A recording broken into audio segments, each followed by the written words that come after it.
pourtant la guerre commence à prendre de l'ampleur. Parce que quelle provocation de la part d'Elon Musk que de décréter qu'il manquait un parti politique aux États-Unis. Il y a les républicains, dit-il, il y a les démocrates, mais maintenant, il y a le parti de l'Amérique. Regardez, une guerre ouverte entre les deux hommes, Elon Musk et Donald Trump.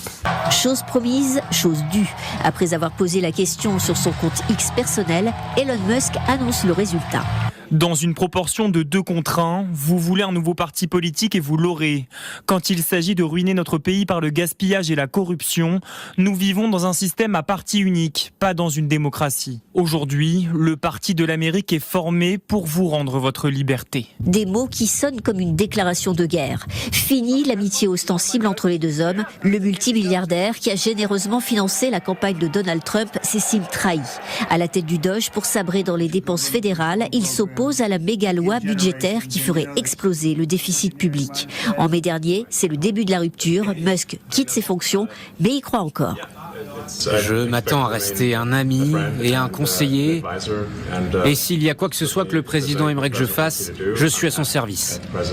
Mais la rupture est consommée. Il y a quelques jours, Donald Trump déclarait réfléchir à la possibilité d'expulser son ancien ami originaire d'Afrique du Sud.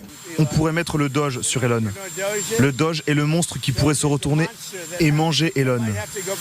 Ne serait-ce pas terrible ? Il reçoit beaucoup de subventions. Elon Musk n'étant pas né sur le territoire américain, il ne pourra pas se présenter à une élection présidentielle.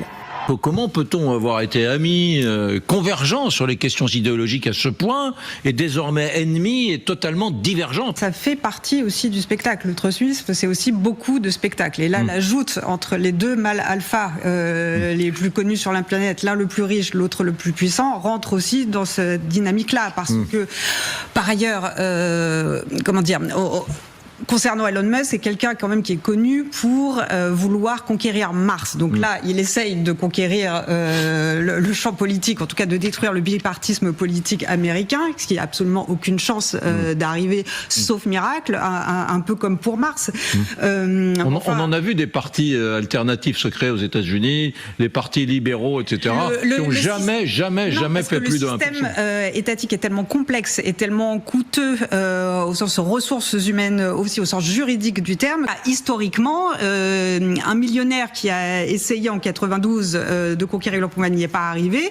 On a un exemple en 1968 d'un indépendant qui a conquéri, je crois, 5 États. Donc on est loin de toute façon de mettre en danger la puissance institutionnelle des États-Unis. En revanche, on est dans quelqu'un qui veut se venger, qui veut nuire et qui ira au mi-terme avec une volonté de détruire ce qui